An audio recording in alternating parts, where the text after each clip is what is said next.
Bom dia a todos. Nós estamos aqui no âmbito do Instituto de Cooperação Jurídica Internacional para conversar com o professor e juiz federal Marcelo Cavalli.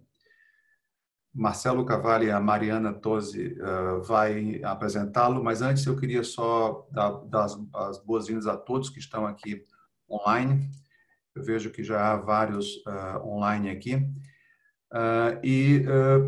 Rapidamente fazer uma apresentação do Instituto. O Instituto de Cooperação Jurídica Internacional, o ICJI, é uma instituição civil sem fins lucrativos, tem sede em Lisboa, na Avenida Fernando Pessoa, tem uma pequena biblioteca. O presidente do Instituto é o professor Manuel Valente, mas há vários associados ao Instituto, e nós temos feito vários eventos, e esse é o primeiro evento online que nós fazemos, aproveitando esse momento raro do coronavírus, do isolamento que estamos todos tentando fazer. Então, sem mais delongas, quem quiser saber mais sobre o Instituto, o site do Instituto é icji.pt, PT de Portugal. Tá? Então, nós temos aqui alguns debatedores para hoje, eu vou apresentá-los depois também, mas eu vou pedir primeiro a Mariana Tombiolo para apresentar o nosso convidado especial de hoje, o Marcelo Cavalli, juiz federal e professor. Esse ambiente é um diálogo informal, as pessoas que quiserem também podem mandar perguntas, no final nós vamos abrir também para perguntas por voz também. Vou apresentar o professor Cavalli e depois apresento o tema. Mariana. Bom dia a todos. Cavalli, primeiro, obrigada por aceitar nosso convite e participar dessa discussão aqui. O Cavalli, além de um amigo, é uma pessoa que eu admiro bastante e é um dos, não vou dizer poucos, mas é um dos excelentes exemplos de juízes com uma seriedade e uma profundidade acadêmica muito grande.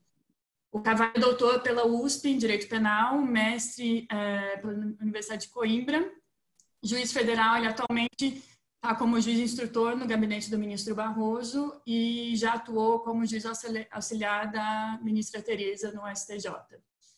Além de juiz federal, ele é professor do mestrado profissional na GV e uma das linhas, já fazendo uma propaganda aqui, uma das linhas grandes de pesquisa do mestrado profissional é justamente a interface em direito penal entre penal e administrativo e as grandes e intricadas questões de bis in idem. Então, é um prazer ter você aqui. Agradeço também os panelistas, acho que o Antônio vai falar da Heloísa e do Carlos. Como vocês viram, o Cavalli está na praia de Brasília.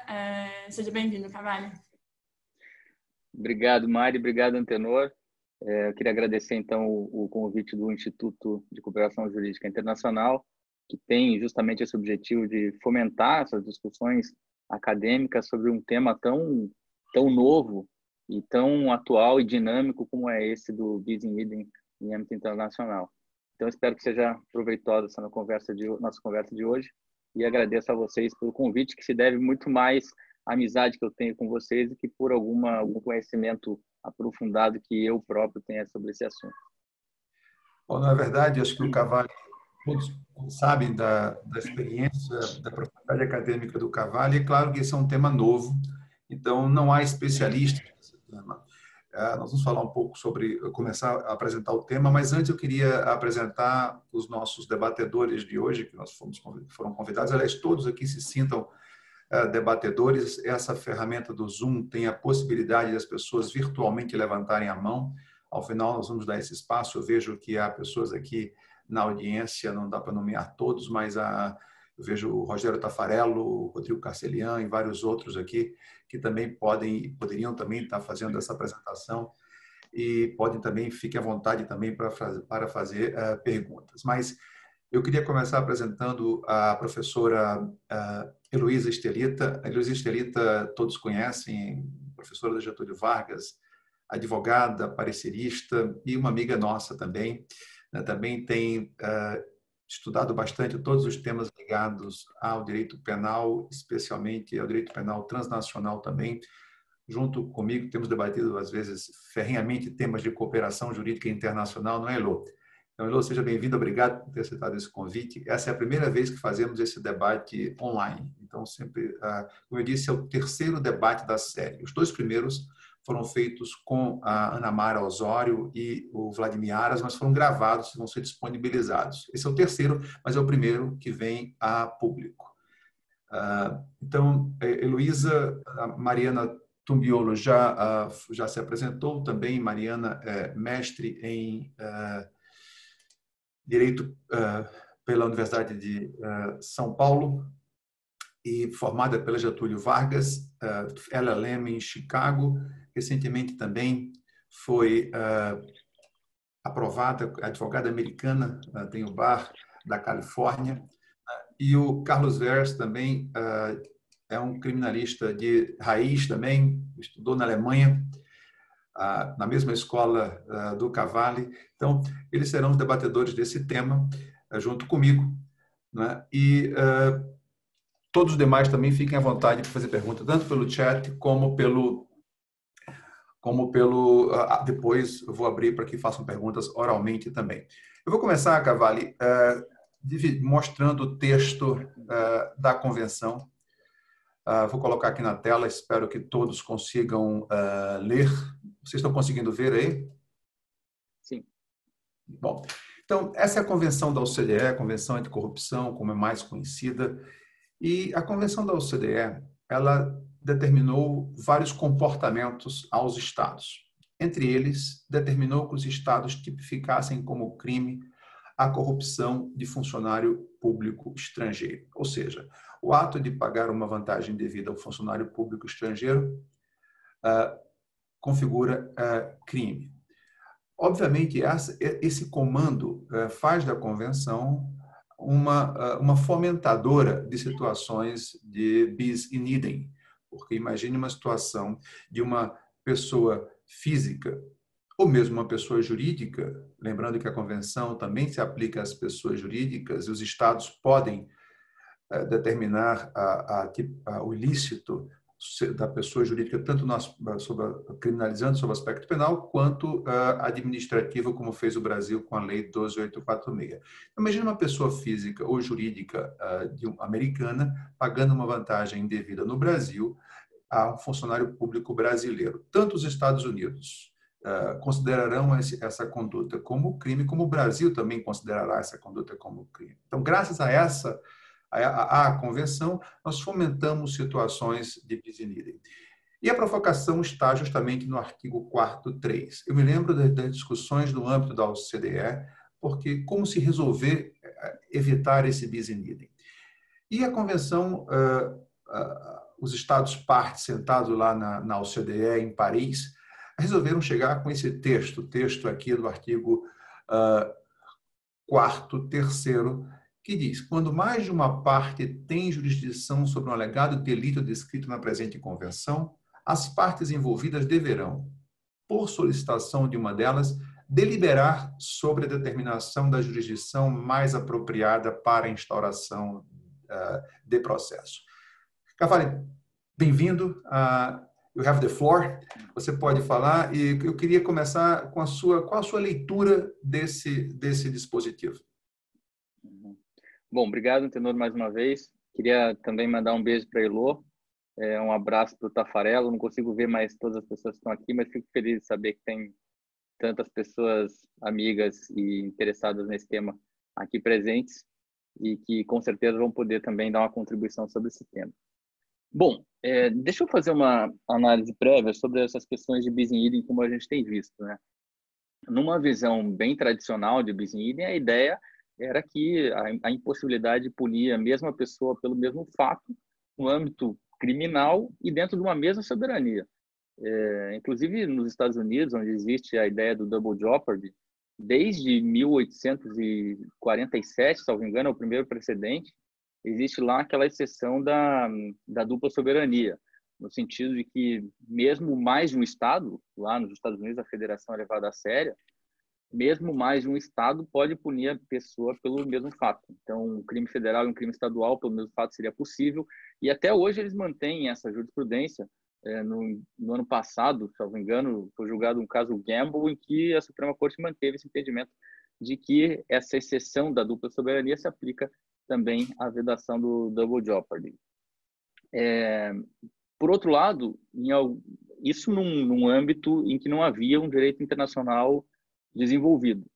Mais recentemente, em outros países que levam, vamos dizer assim, mais a sério essa questão de respeitar a soberania de outros países, tem sido cada vez mais observados alguns tratados internacionais que prevêem expressamente regras para o âmbito do direito internacional penal da proibição de bis in idem. Então, a gente tem, por exemplo, no Pacto de Direitos Civis e Políticos, no artigo 14, item 7, essa vedação. Na Convenção Americana de Direitos Humanos, no artigo 8º, item 4, existe também essa vedação. E, cada vez mais, isso tem sido incorporado no âmbito dos estados. Recentemente, aqui no Brasil, eu até conversava com a Mari esses dias, foi julgado pelo Supremo Tribunal Federal, a segunda turma, o HC 171-118, em que era um caso de lavagem de dinheiro. O sujeito tinha sido condenado na Suíça por lavagem de dinheiro e aqui no Brasil ele estava sendo processado. E o Supremo Tribunal Federal, a segunda turma, concedeu, então, a ordem para trancar a ação penal justamente em observância ao princípio do bis in idem estabelecido, da proibição do bis in idem, estabelecido nessas convenções internacionais que eu mencionei. Então, aquela regra geral do artigo 8º do Código Penal, que diz que quando alguém for condenado em outro país, haverá meramente uma detração da pena, ela estaria sendo superada ou, no mínimo, derrogada por esses dispositivos da Convenção Internacional. Eu confesso que, lendo esse artigo 4º, inciso 3 da Convenção da OCDE anti-suborno, eu não consigo extrair dele, numa primeira leitura, e como eu disse, a gente está falando aqui no momento inicial, numa primeira análise, mas esse artigo 4º ele trata de jurisdição, uma forma de distribuição da jurisdição entre os Estados envolvidos. O artigo 3º ele prevê uma forma de atuação que se pretende que seja coordenada entre os órgãos de persecução de cada jurisdição, mas, na minha visão, pelo menos num primeiro momento, eu entendo que regras muito mais fortes de proibição de bis in idem a gente vai encontrar nesses dispositivos que prevêem expressamente a proibição da dupla sanção, por exemplo, no Pacto Internacional de Direitos Civis e na Convenção Americana de Direitos Humanos. O que o artigo 4º, inciso 3, me permitam ler aqui, ele diz que quando mais de uma parte tem jurisdição sobre um alegado delito, descrito na presente convenção, as partes envolvidas deverão, por solicitação de uma delas, deliberar sobre a determinação da jurisdição mais apropriada para a instauração do processo. O que eu leio desse dispositivo, e estou disposto a debater isso, é simplesmente uma regra de cooperação internacional que prevê que as partes vão conversar a respeito disso, se for possível chegar a uma conclusão sobre qual delas deve prosseguir na persecução penal, tanto melhor. Essa solução é a mais esperada. Em muitos casos que a gente tem visto, não sei, até acredito que alguns aqui dos que estão presentes até tenham atuado em algum desses casos, mas, por exemplo, no caso da Odebrecht, acho que no caso da Rolls-Royce também, o que a gente tem visto, no mais das vezes, é que são feitas persecuções penais conjugadas em mais de um processo, em mais de uma jurisdição, e chegam-se a soluções que atendam a uma ou outra jurisdição. Mas, para finalizar e para te devolver a palavra, Antenor, não consigo ler nesse artigo 3º, por si só, uma proibição de que exista uma persecução penal em mais de um âmbito. Obrigado, Carvalho. Eu queria só chamar a atenção para, voltando ainda, permanecendo no artigo 4º, 3º, ao conceito de jurisdição mais apropriada. Né? Sublinhei aí, não sei se é possível ver, mas a primeira leitura que eu faço é que a Convenção estabelece que deve haver uma jurisdição mais apropriada. Na Assembleia das Jurisdições Possíveis que surgem do fomento que a Convenção faz à dupla incriminação, à múltipla incriminação, aparentemente a Convenção determinou que deveria haver uma jurisdição mais apropriada. E estabeleceu, sim, um mecanismo para determinar qual é essa jurisdição mais apropriada. E, realmente, o mecanismo é o mecanismo de consulta, né? que o texto em inglês fala em consulta, o texto em português fala deliberar, as partes envolvidas deverão, por solicitação de uma delas, deliberar sobre a determinação. Então, nós temos um mecanismo, mas temos um conceito, que me parece existir, que é o conceito da jurisdição mais apropriada, de uma única jurisdição mais apropriada. Não sei se você também lê essa na convenção, não quero induzir sua resposta, mas quero dizer a minha, como provocação. Me parece que a convenção não estabelece, não admite múltiplas jurisdições, mas estabelece o conceito de que deve haver uma jurisdição mais apropriada. Depois até podemos debater a questão de qual o mecanismo para se chegar a essa jurisdição mais apropriada e as consequências quando não se tem esse mecanismo ou quando as partes envolvidas não chegam a um consenso. Então, devolvo a palavra para você, Marcelo Cavalli, para que para ver a sua opinião sobre essa provocação de que a Convenção estabelece, sim, uma jurisdição e determina que seja a jurisdição mais apropriada. Eu penso, Antonio, que essa expressão ela realmente pode ser interpretada da maneira que você coloca. Só que isso vai ser simples em alguns casos fáceis. Vamos imaginar num caso em que tenha uma pequena participação num determinado país ou em que não seja um caso de grandes valores envolvidos. Porque, ou no mundo ideal, em que a gente tivesse uma situação em que houvesse algum mecanismo de resolução desses conflitos internacionais de uma maneira que fosse obedecida por todos. Por que eu estou dizendo isso? Eu fico pensando, por exemplo, nos americanos, que têm esse entendimento de que a jurisdição deles abrange o mundo inteiro. Dificilmente eles abririam mão de entender que algum desses casos tem que ser julgado por eles. Vamos pegar o caso aqui da Lava Jato. Os fatos aconteceram principalmente aqui, os efeitos foram praticamente todos sentidos aqui, e ainda assim eles se consideram competentes com jurisdição para avaliar esses fatos. Então existe um problema muito grande de soberania por trás disso. Eu acho que naqueles casos em que as partes... Eu entendo a tua preocupação em separar os dois problemas, mas eu não sei se na prática a gente conseguiria fazer isso, porque se o problema é quando os dois países se disserem jurisdição apropriada. Como é que isso vai ser resolvido? Naqueles casos em que algum deles renunciar a essa jurisdição, a gente tem uma solução relativamente simples. Mas eu não vejo como separar o problema de direito material do problema de como é que a gente vai resolver esse conflito. Eu também vejo uma certa dificuldade dos países abrirem mão, mas me parece que a dificuldade dos países abrirem mão, ou a própria dificuldade dos países chegarem ao consenso sobre qual é a jurisdição mais apropriada, não retira a validade do comando da Convenção de que existe uma jurisdição e deve existir uma jurisdição mais apropriada. Realmente é difícil, é uma decisão difícil. Você mencionou os casos, alguns casos da Lava Jato, não quero especificar nenhum deles, mas a Lava Jato pode ser outros acordos de leniência que são feitos e, ao mesmo tempo, são feitos em coordenação com outras jurisdições, pode ser um exemplo dessa coordenação para determinar qual é a jurisdição mais apropriada, porque, inclusive, esses acordos são até mais simples, porque os dois estados resolvem, inclusive, como vão repartir a sanção aplicável àquela pessoa, mas ainda não deixando de aplicar cada um a sanção conforme a sua própria lei. Então, eles não seguem, diria eu, à risca o comando da Convenção, a qual eles, todos sentados lá em Paris, se comprometeram a seguir, ou seja, os países se obrigaram a determinar uma jurisdição mais apropriada.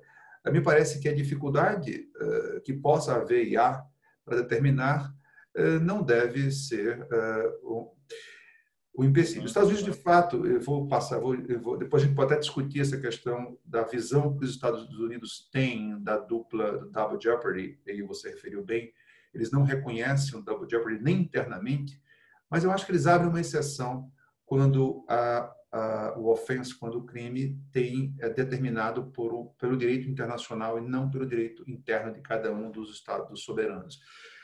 Eu vou, não sei se você quer falar agora ou se algum dos debatedores queria completar a minha observação para o Cavalli sobre a jurisdição mais apropriada, ou se você já quer...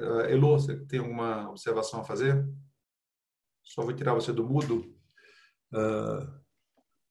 Você está no mudo. Pronto, eu tirei você do mudo agora, Elô. Acho que não consigo. Opa. Peraí. Pronto, agora sim. Tá ouvindo? Perfeito. Sim. Obrigada pelo convite. Cavalli, eu tô com inveja de você. Todo mundo aqui socado em casa e você com esse céu atrás de você aí. Elô, não tem, Elô, sabe por quê? Eu tô sem luz aqui. Além de confinado, eu tô sem luz. E por isso que eu tive que vir aqui para fora, senão você não ia me enxergar. Que beleza! Heloísa, eu acho que isso é... Esses aplicativos hoje têm uma ferramenta que você coloca um background e você Eu pode sei. estar na praia. Olha, eu agora vou para a praia, tá vendo? Eu sei. Eu tenho também. Vai ter colocado um desses aí. Né? Parece. Tá, não, deixa eu acho que eu caí sozinha, né, Antenor, um pouquinho?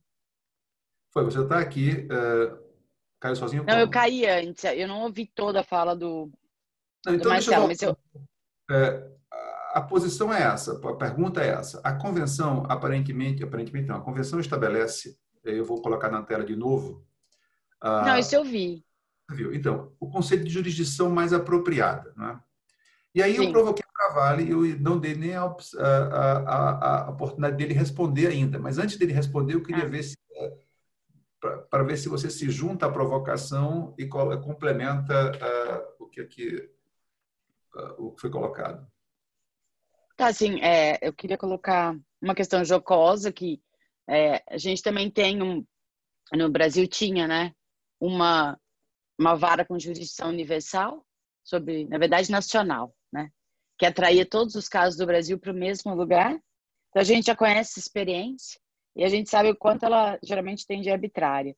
Mas eu fiquei pensando aqui duas questões. Primeiro, na discussão sobre qual é a mais apropriada, se houver uma divergência entre países, se isso poderia ser levado ao ICJ, né? Não pela pessoa individual, que ela não tem acesso ao ICJ, mas os estados têm. Então, se houver uma disputa, se esse caso poderia ser resolvido pelo ICJ. E fiquei pensando aqui nos critérios que seriam os critérios apropriados, critérios que poderiam ser considerados nessa cláusula mais apropriados. Então, por exemplo, a nacionalidade do autor do crime, que é quem vai ser processado, a necessidade ou não de extradição do autor do crime e a jurisdição que tem mais provas. Sendo que eu acho que de todas essas, o critério mais importante, porque ele inviabiliza outros, é a questão de necessidade de extradição. Eram essas colocações, não sei se eu me adiantei. Não, acho que não, mas eu acho que eu vou voltar para o Cavalli, mas são vários os critérios. Me parece que a convenção não estabeleceu nenhum, disse que as partes deveriam se consultar entre eles para determinar qual é a jurisdição mais apropriada. E os critérios podem ser vários. Eu vejo nos casos de entrega, nos casos em que há uma cooperação específica, por exemplo, no tráfico de entorpecentes, em que vários tratados permitem que os estados não prendam as mulas para poder chegar ao destinatário da droga, eventualmente. Mas os critérios são vários, a proximidade, o tempo do processo, a citação, enfim. Mas parece que a convenção não optou, como fizeram outras, por deixar critérios objetivos para os estados seguirem. Disseram, o critério é consulta entre eles, e aí eles têm que se consultar. Mas a pergunta, eu acho que é mais, antes de voltar aos critérios, Elô, para o Cavalli, eu queria provocá-lo, em relação à questão da jurisdição mais apropriada. Né? Você já falamos sobre isso, né? Só queria ver sua posição antes de passar para os demais nesse ponto. Novamente, porque você falou, mas eu rebati, eu queria ver a sua tréplica, né, Cavalli? Qual que é a jurisdição? Mas eu ou Marcelo? Não, Marcelo, desculpe. Tá. Bom, eu acho que até foi interessante isso que a Elô colocou, porque eu falei sobre a questão processual, de quem é que vai decidir. Eu acho que existe esse problema anterior mesmo, que é saber qual é o critério para decidir. Porque para você saber se uma jurisdição é mais apropriada, a gente tem que saber quais são os critérios. E eu não leio nesse dispositivo nenhum critério que possa ser utilizado para definir qual é a jurisdição mais apropriada. A gente pode tentar extrair de algum outro lugar, mas aí eu até coloco uma questão também para você, Antenor. Eu penso que, pelo menos para a pessoa física, a gente tem uma solução mais fácil e mais direta, como eu disse, naqueles outros dispositivos de outras convenções, Pacto Internacional de Direitos Civis e Políticos. Então, esse dispositivo, me corrija se eu estiver enganado, mas me parece que a importância maior dele seria para as pessoas jurídicas. É essa a ideia? Eu acho que, sim, sem dúvida, para as pessoas jurídicas, eu acho que seria mais adequado. Também há uma outra discussão: em que medida eu posso impedir duas pessoas de serem processadas, ou mesmo no Pacto de São José, em que medida isso pode evitar que uma pessoa que já está sendo processada em outro país também o seja, ele atua sobre a sanção ou impede que o próprio exercício da jurisdição. Me parece que, no âmbito da convenção, ela impediria, tanto para a pessoa física como para a pessoa jurídica, o próprio exercício concomitante de duas jurisdições, porque não poderia haver duas jurisdições mais apropriadas, e sim uma única jurisdição mais apropriada, inclusive para perseguir a pessoa física ou a pessoa jurídica. Uhum. Eu acho que esse é um dos maiores problemas que a gente tem com a aplicação do princípio no âmbito internacional. Você, para isso funcionar bem, você tem que ter uma confiança total nas outras jurisdições, para que você tenha certeza de que aquela persecução efetivamente ela vai ocorrer a contento. Mesmo nesse âmbito internacional de proibição de bis in idem, a gente tem algumas regras que prevêem algumas exceções, podem ser criticáveis ou não. Por exemplo, na Corte Interamericana fala-se em coisa julgada fraudulenta, quando você tem uma situação em que não acontece efetivamente a persecução. No caso daquele HC que eu mencionei antes, do Supremo, o Supremo faz uma ressalva, o voto do ministro Gilmar Mendes, no final, faz uma ressalva sobre eventuais casos em que não haja uma persecução efetiva, em que tenha tido algum tipo de fraude, e isso violaria outras regras também de convenções internacionais. O próprio TPI, quando fala da proibição de bis in idem, ele também tem regras que dizem que não vai se aplicar a proibição de punição naquelas hipóteses em que o próprio processo tenha tido por objetivo subtrair o acusado da responsabilidade criminal. Então, eu penso que tem que ser feito um exame muito caso a caso. Os próprios dispositivos mencionados, eles em princípio não vedam a investigação referente à mesma pessoa em mais de um ambiente. Eu acho que nesse momento inicial de desenvolvimento do princípio no âmbito internacional e da falta de cooperação mais efetiva que a gente tem, de confiança recíproca entre os estados para aplicação, para a persecução penal, eu acho muito complicado que a gente vede já desde a investigação a própria possibilidade de que isso aconteça em mais de uma jurisdição. Como eu disse, num caso fácil, esse caso que o Supremo julgou, o sujeito já tinha sido condenado com trânsito em julgado na Suíça.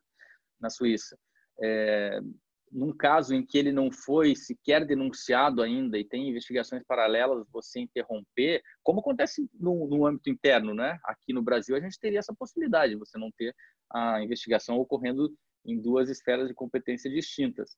Mas me parece, para o âmbito internacional, talvez seja ainda muito cedo para uma vedação dessa espécie. Eu só vou acrescentar, e vou depois passar a palavra para a Mariana e para o Carlos também, mas eu vou acrescentar que eu concordo que a questão da confiança na jurisdição estrangeira é fundamental, mas imagino que o fato de nós estarmos discutindo isso no âmbito de uma convenção, como a convenção da OCDE, já deve assumir como pressuposto que os estados que a ela voluntariamente aderiram reconheceram, e, portanto, que há uma confiança pressuposta na jurisdição dos demais países.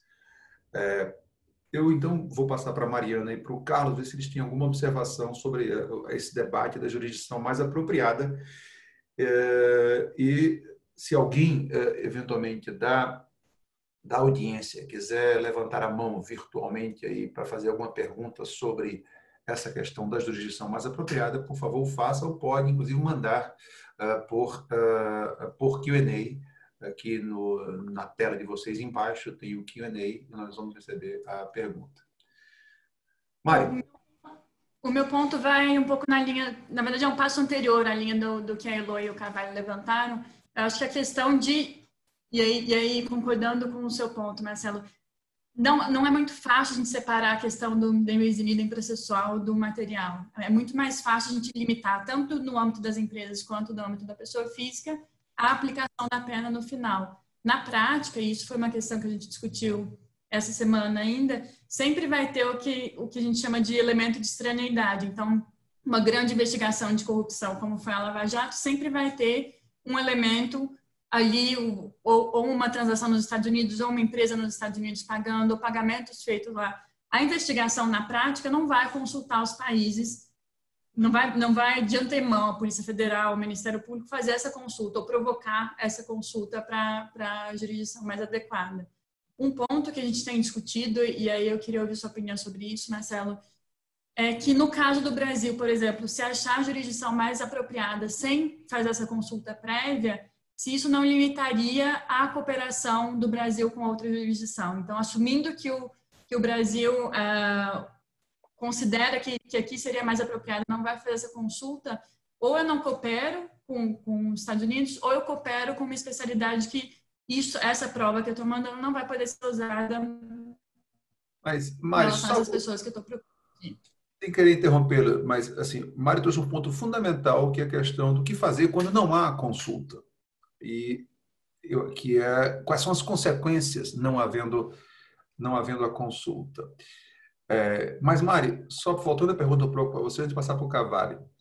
Na sua leitura, existe na Convenção uma determinação, um comando de que deve haver uma jurisdição mais apropriada e não uma concorrência de jurisdições?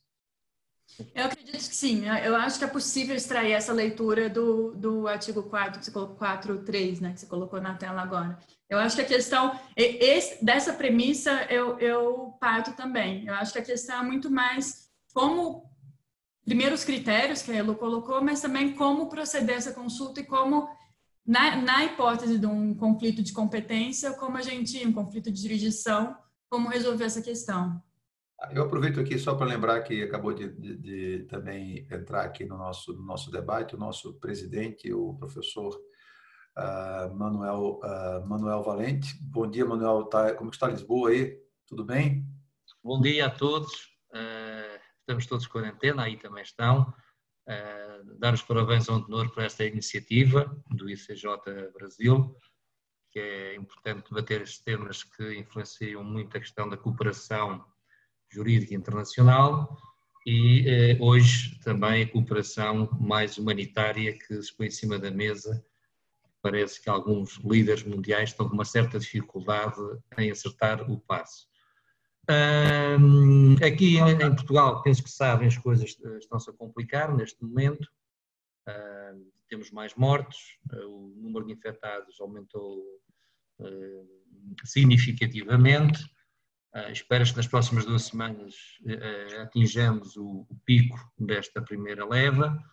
Há uma tentativa de confinamento das pessoas em casa, mas está a haver uma certa dificuldade. Obrigado, Manuel. Quanto ao tema, posso? Pode, eu só vou voltar, Manuel, só para, não sei se você chegou agora, mas nós estamos discutindo... 4 minutos, 5 minutos. Então, só para não mantermos a linha da discussão, nós estamos perguntando se a convenção determina uma jurisdição mais apropriada. Já devolvo a palavra, mas só para... Eu fiquei devolver a palavra agora para o Carvalho, para que ele só... acho que já objetivamente responda se, na leitura dele, ele acha que a convenção determina, sim, que deve haver uma jurisdição mais apropriada e que não deve haver concorrência de jurisdições. É claro que a resposta pode não ser sim ou não, Carvalho. Mas eu quero só lembrar que talvez a resposta seja, mesmo que exista uma jurisdição mais apropriada, isso não impede que as diversas jurisdições concorram para fomentar essa jurisdição mais apropriada com cooperação internacional, inclusive com investigações concorrentes para fomentar a jurisdição mais apropriada. Equipes conjuntas de investigação, eventualmente, não é? Que são mecanismos de cooperação. Queria ouvir sua opinião. Manuel, já te devolvo a palavra. Não, eu penso que se as partes, a meu ver, e eu estou entendendo o ponto de vocês, vou até refletir sobre isso, mas a meu ver, o que a Convenção pretendeu fazer com isso foi estabelecer justamente essa cooperação entre os Estados para que, se possível, eles cheguem à conclusão de qual é a jurisdição mais apropriada e aquele Estado que entender que não possui a jurisdição mais apropriada fomente, auxilie o outro na coleta das provas e naquilo que for necessário. Mas eu não vejo no dispositivo uma proibição de que a persecução ocorra em mais um Estado, caso eles entendam que não é possível chegar a esse acordo. Entendo que se houvesse essa intenção, o dispositivo seria muito mais claro e estabeleceria expressamente quais são os critérios para definição de qual é a jurisdição mais apropriada e, inclusive, os meios, as consequências os meios de resolver esse conflito e as consequências de não se chegar a esse acordo. Perfeito, acho que então ficou clara a posição do Cavalli em relação a isso. Então, na sua leitura, a Convenção não chega ao ponto de excluir a concorrência, portanto, a Convenção em si não é uma regra do que estabelece o ne bis in idem na sua leitura. É uma regra, talvez, como você leria? Seria uma recomendação, uma norma, uma soft law e não uma hard law, sem consequências? Eu entendo que sim. O próprio texto da Constituição ele fala em shall. Os estados, the part states shall go to a consult, alguma coisa assim, como você falou. Isso é comum em acordos internacionais e quando, como eu disse, fazendo uma comparação com outros direitos que estão garantidos em constituições, em convenções internacionais, por exemplo, no caso do ne bis in idem na Convenção Americana de Direitos Humanos ou na Convenção, no Pacto de Direitos Civis e Políticos, é muito mais claro, é muito mais expresso que não haverá o processamento. Se fosse essa a intenção dos Estados, de estabelecer isso com todas as letras, seria necessário, até por uma questão de segurança jurídica e preservação da soberania, que esses critérios viessem dados na própria Convenção. É a leitura inicial que eu faço. Perfeito. Algum dos debatedores aqui, eu gostaria de fazer alguma observação em relação a isso, para que possam passar para o segundo ponto. Carlos, depois eu passo para o Manuel e depois para a Elô. Carlos. Bom, então, eu tenho uma visão um pouco diferente do Marcelo, né?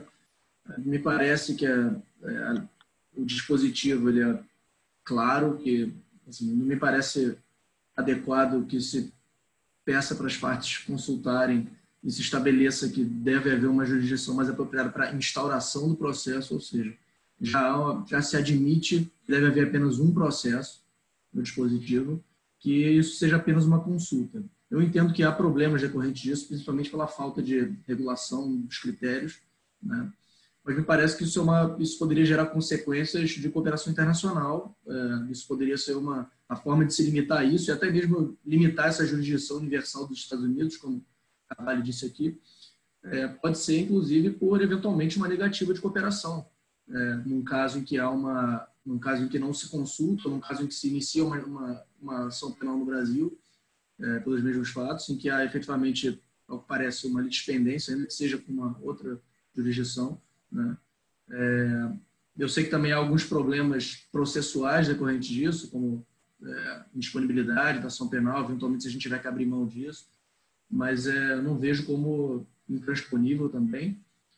Mas assim, me parece que o dispositivo é claro, assim, embora para fins de direito internacional seja difícil você compelir outra parte, né? Em geral deve haver um consenso, mas não é por falta de critérios, de exposição de critérios, que se deve ignorar o fato de que a própria convenção dispôs que deve haver apenas um processo. Embora não tenha falado com essas letras, ela disse jurisdição mais apropriada para instauração do processo, ou seja, admitindo que deve haver apenas um processo. Então, essas são as considerações. Na visão do Carlos, ele diverge do Cavalli e acha que ali sim existe uma jurisdição mais apropriada. Acho que tanto o Manuel como o Elô levantaram a mão aqui. Manuel,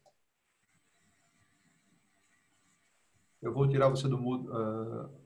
Não, só um pouquinho. Estão a ouvir agora?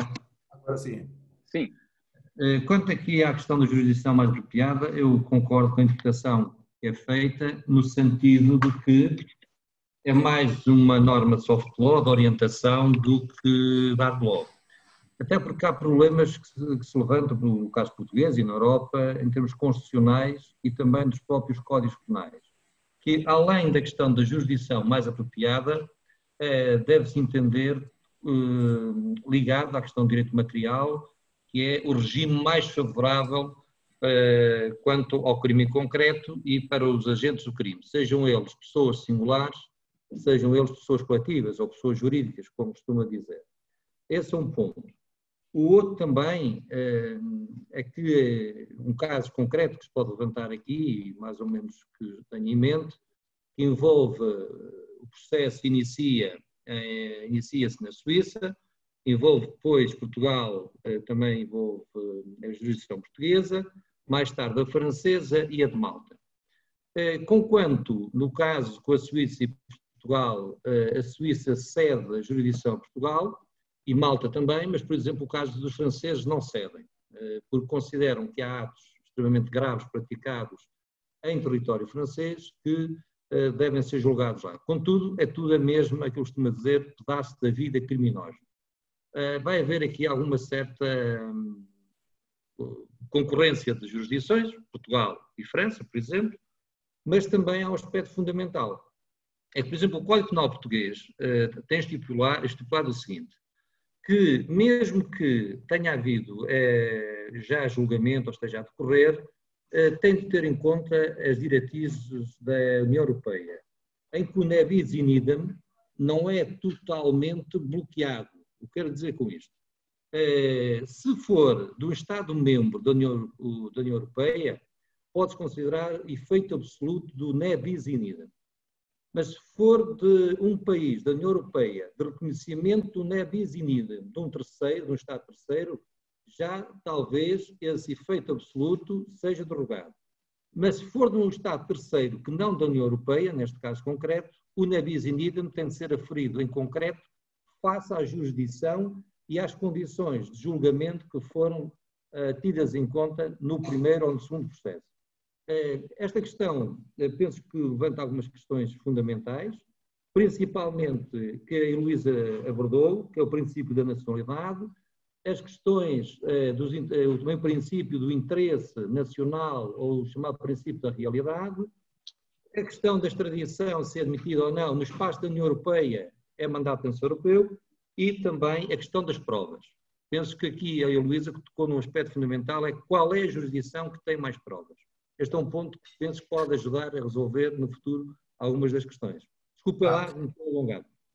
Muito bem, Manuel. Eu acho que, enfim, obviamente a União Europeia criou um espaço comum que é mais fácil resolver, como aqui, obviamente, dentro da nossa própria federação.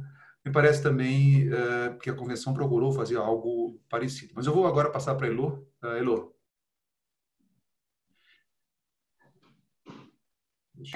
Eu estou aqui pensando, né, numa pergunta que a Mari fez, de quando não há consulta. Eu fiquei pensando se a parte poderia provocar a consulta, e também estou pensando em caso de, por exemplo, haver uma divergência e na linha do Marcelo se deliberar que não há prevalência de jurisdição, ou seja, que é uma mera sugestão, aquele dispositivo, ele não impede duplo processamento pelo mesmo fato. A quem a parte poderia de quem ela poderia se socorrer, porque isso não cai no âmbito, acho que da Convenção Interamericana, se for aqui na América, além de que os Estados Unidos não fazem parte. E eu não sei onde ela poderia bater na porta se não houver envolvimento, por exemplo, de um Estado europeu, que aí é possível acionar a Corte Europeia de Direitos Humanos como pessoa individual, né? Não como Estado. Mas aqui na América do Sul, ou na América, eu não vejo como poderia ser levada essa questão sobre a disputa dessa cláusula, da interpretação dessa cláusula, como pessoa individual, como Estados, talvez, não sei, me corrijam, talvez como Estados, o Brasil, por exemplo, vamos dizer que os Estados Unidos diga, não, eu entendo que ela não bloqueia 2 processos, o presidente entende que sim, leva então esse caso ao ICJ, talvez? Não sei. Cavalli, eu acho que imaginando que se houvesse superado o entendimento de que não existe uma jurisdição mais apropriada, imaginemos que houvesse. A pergunta da Heloísa é: e o que fazer então? Se isso, a quem recorrer? Eu vou provocar junto com a Heloísa, eu acho que a convenção, que é lei interna, ela estabelece um direito à parte de se opor à situação em que 2 estados partes da convenção, ou porque não quiseram fazer as consultas, ou porque fizeram as consultas e não chegaram a um consenso, eu acho que a parte tem um direito de se opor a uma das jurisdições. Mas a qual dessas jurisdições? Eu iria propor que, na ausência de uma regra, de fato A, fizesse-se uma analogia, obviamente em favor do réu, né? Ou preencher-se essa lacuna com os métodos próprios de preenchimento de lacunas que há. Um deles, por exemplo, teria que é o princípio da prevenção. Imagino que se uma jurisdição se arvorou como sendo a mais apropriada e não consultou a sua congênere, as demais, infelizmente, não poderiam atuar. E aí deveriam, aí sim, resolver suas disputas pelo sistema próprio de solução de controvérsias do direito internacional, consultas diplomáticas, o que for. Não há um órgão de solução de controvérsias para essa disputa. Eventualmente, eles podem recorrer à própria OCDE, no mecanismo de revisão pelos pares, mas, do ponto de vista do indivíduo, eu acho que a Convenção traz sim o direito de não ser submetido a dupla jurisdição. O que você acha? Partindo da premissa, admitindo-se que a gente tenha esse direito subjetivo extraído daí, ou também extraído da própria Convenção Americana ou do Pacto Internacional de Direitos Civis, eu entendo que, de fato, o indivíduo tem que ter o direito de questionar essa possibilidade tanto em um estado como em outro perante os tribunais nacionais. O critério para isso, realmente, me parece que, em princípio, seria esse que você mencionou, embora essa questão alguns autores chamam de first come, first served, né? Quem começa antes acaba levando tudo. Eu acho que também tem alguns problemas, porque pode gerar, por exemplo, o problema de vamos supor que uma empresa estrangeira, querendo proteger os seus nacionais, ela fala, vamos começar a investigação aqui já, porque com isso a gente impede que um estado que tem uma persecução mais grave possa iniciar essa persecução. Ou mesmo até um problema de um fórum shopping criminal. O sujeito fala, eu sei que a gente vai ser processado talvez em mais de um estado, já vamos fazer um acordo de colaboração aqui, cumprir uma pena menor nesse estado aqui, que eu sei que tem um sistema menos rigoroso do que aquele outro onde eu posso ser processado. Então, existem esses problemas da questão de resolver simplesmente com a prevenção. Eu penso que não é exatamente isso, só simplesmente assim que você está propondo, mas me parece que é um primeiro critério razoável, sim. Outro critério é justamente verificar essa questão da cooperação entre os estados. Se você tem um estado que faz, por exemplo, esse pedido, essa tentativa de consulta com outro estado, de ofício ou a pedido do próprio interessado, e o outro estado que recebe essa consulta não responde, não mostra nenhum interesse em participar da discussão ou da questão conjunta. Então, esse primeiro estado que iniciou a investigação e tentou fazer o compartilhamento e a cooperação internacional e não teve resposta do outro estado, me parece que aí você tem alguns elementos para dizer que ele, por esse mecanismo procedimental, tornou-se a jurisdição apropriada. Mas são critérios que a gente tem que realmente discutir para chegar aos mais adequados. Perfeito. Bom, nós temos mais 10 minutos até o final da nossa conversa, do nosso debate. Entrou na nossa sala aqui, a nosso convite, o nosso colega Rogério Taffarello também. Taffarello, seja bem-vindo. Então, eu vou pedir para que nós iniciemos os debates mais amplos agora, além dessa questão da jurisdição mais apropriada. Nós temos, me parece, 3 pontos aqui. Primeiro, como essas consultas devem ocorrer. Ana Mara, quando conversou conosco, disse que essa consulta ela não é necessariamente um ato único, é uma série de consultas. As consultas podem ser a própria investigação conjunta, em que as partes vão investigando e vão chegar mais à frente a uma decisão sobre como chegar. Pode até não chegar, pode discordar. Tá? Depois, a questão de se existe ou não uma jurisdição mais apropriada e como o indivíduo pode provocar, se é que a convenção cria ou não um direito, se ela é hard law ou soft law. Então, esses são os temas que estão em debate. Rogério, bem-vindo. Você tem alguma coisa a acrescentar, uma pergunta? Bom ter você conosco aqui. Obrigado, Antenor. Obrigado pelo convite. Cumprimento aí, bom dia a todos os amigos que eu estou vendo aqui, Marcelo, Elô, Mari, Carlos e professor Manuel Valente. Eu, ouvindo a todos aí, as reflexões que me ocorrem, Antenor, a esse respeito, apontam no sentido da necessária e inevitável imbricação aqui, simbiose, entre questões jurídicas e questões políticas, né? E porque quando a gente fala de jurisdição de estados nacionais, a gente está falando de soberania estatal e dentro do âmbito de soberania estatal, a dificuldade, eu tenho procurado estudar esse tema, tanto por conta de alguns casos concretos, mas também por curiosidade acadêmica, mas, enfim, estudos ainda superficiais. De qualquer maneira, os estados, em geral, a gente vê que eles têm uma dificuldade muito grande de abrir mão do seu poder punitivo em favor de qualquer outro estado, né?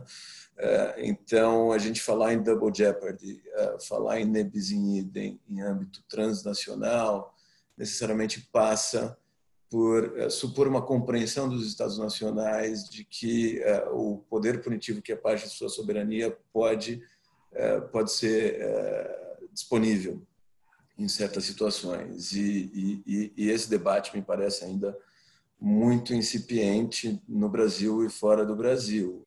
A gente teve o habeas corpus aí mencionado pelo Cavalli em meados de novembro no Supremo, que, como dito também pelo Cavalli, era um caso mais, acho que a palavra não é óbvia, né? Mas é menos complexo no sentido de que já havia uma condenação transitada em julgado e, salvo engano, o Cavalli já havia, inclusive, pena sido cumprida na Suíça.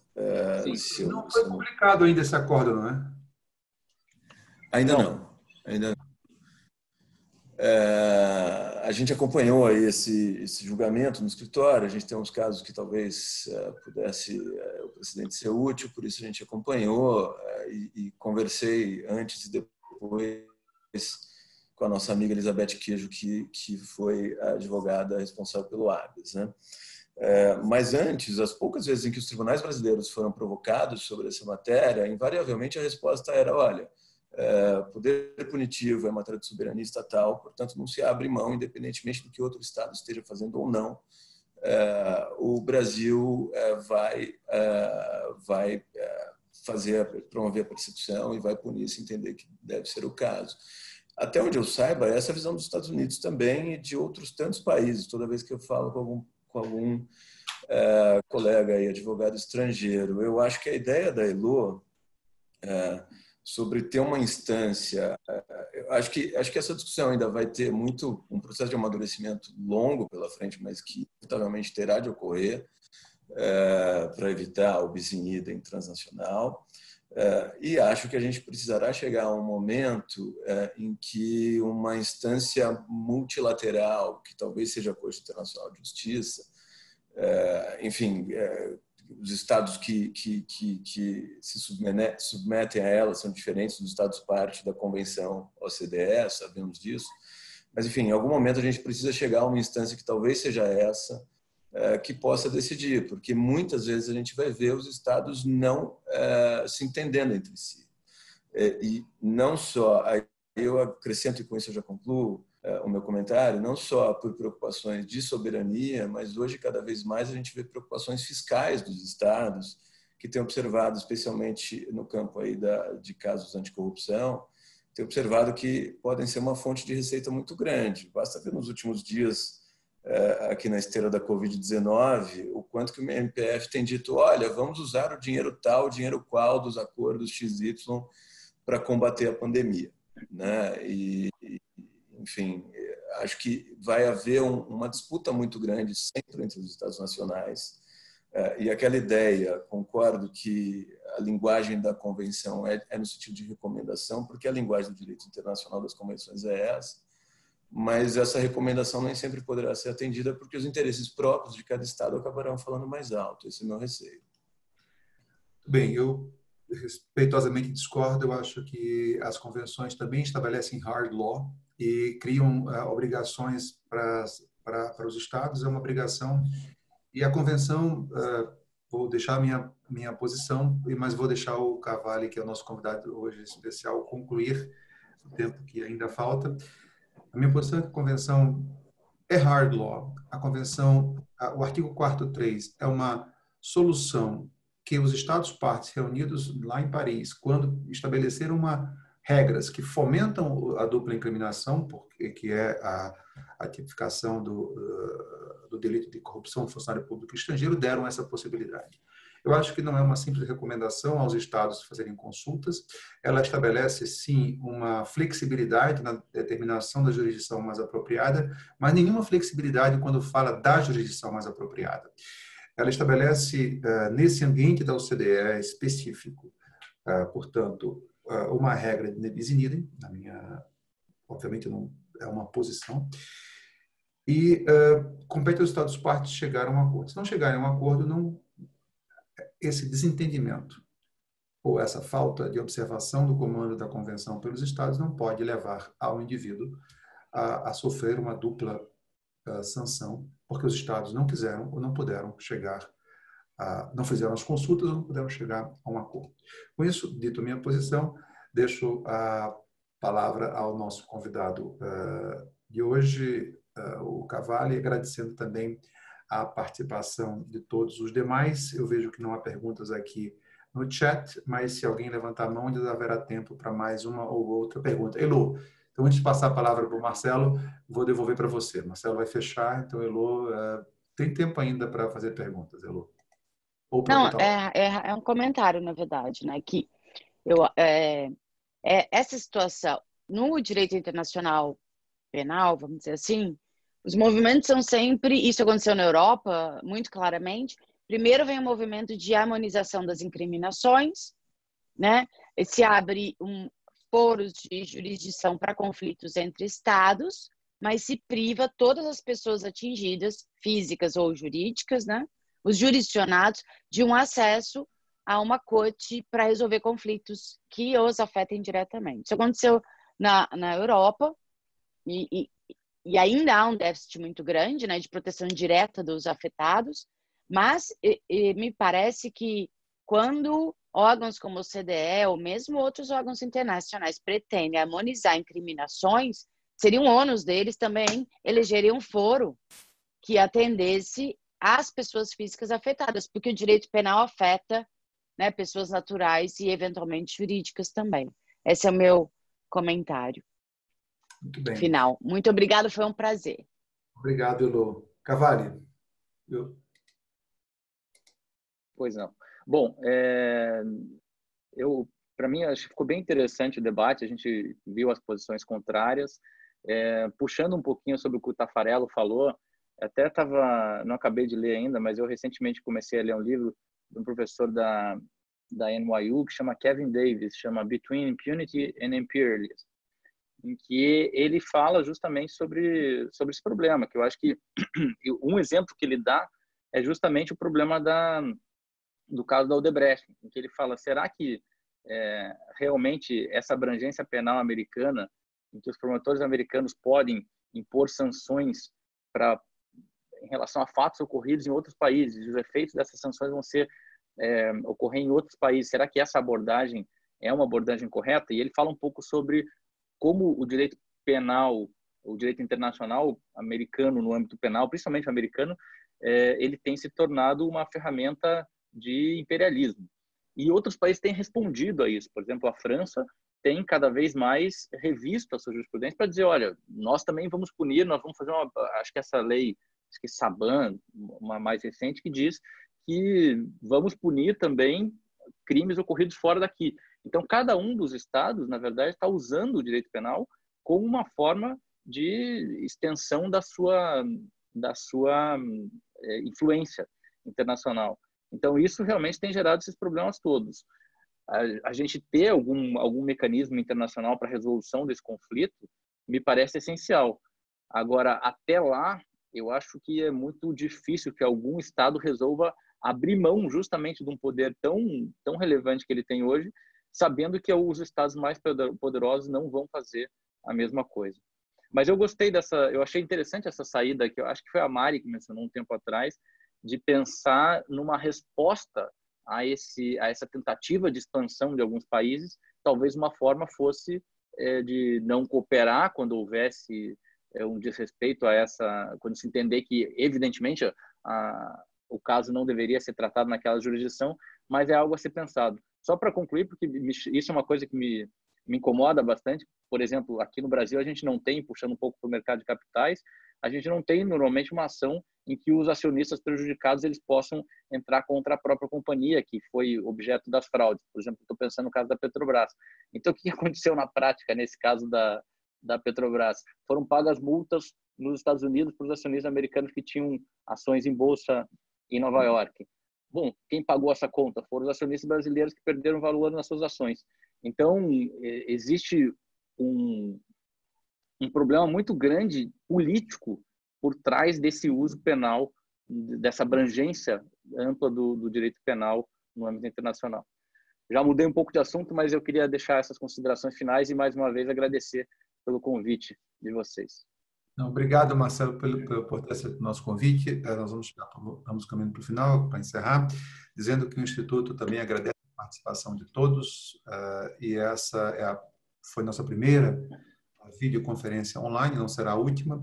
Já antevejo, por exemplo, uma discussão em relação à questão, e aí talvez com um convidado americano, do double jeopardy na lei americana. Os Estados Unidos, o Marcelo Cavalli referiu-se a isso, tem uma posição em que interpreta que a ofensa, o double jeopardy, o nebis in idem no âmbito dos Estados Unidos, ela protege contra a dupla incriminação na perspectiva de um único soberano, mas não na perspectiva de múltiplos soberanos, e aí consideram múltiplos soberanos mesmo os Estados americanos. Mas eles fazem uma exceção, e a exceção é ao crime de origem no direito internacional, como é o caso da pirataria.